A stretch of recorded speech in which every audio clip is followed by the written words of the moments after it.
Let's get straight to the topic, tirahin na natin to. Nangyari na nga ang hindi natin inaasahan, AJ Edu.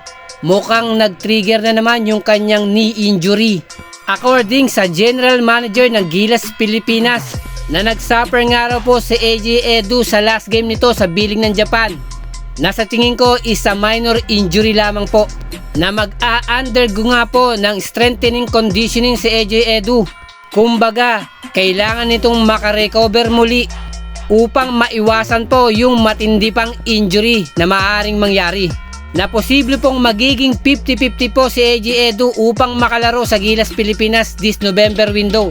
Against po yan sa New Zealand Tall Blacks. Sa maikling salita po, magte-therapy po si AJ Edu.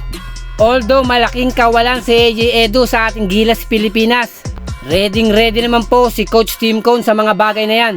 Gaya po nung nangyari rin po sa FIBA Olympic Qualifying Tournament na wala rin pong AJ Edu. Kaya siguro meron 15-man full lineup si Coach Tim Cone.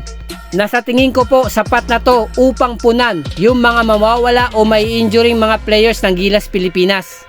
And talking about game plans, gagawin muli ni Coach Tim Cone yung discarding ginawa nila sa FIBA OQT.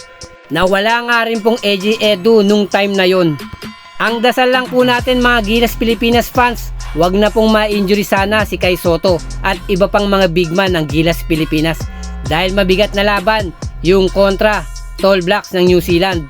Na yung nais natin ay makabawi na hindi pa tayo nanalo ever since sa mga Tall Blacks na ito. Pero uuwi pa rin si AJ Edu dito sa Pilipinas para suportahan ang ating Gilas Pilipinas in the sideline. At sana po hindi major injury ang natamo ni AJ Edu at makalaro pa rin siya sa ating Gilas Pilipinas at ganun din sa Bilig ng Japan.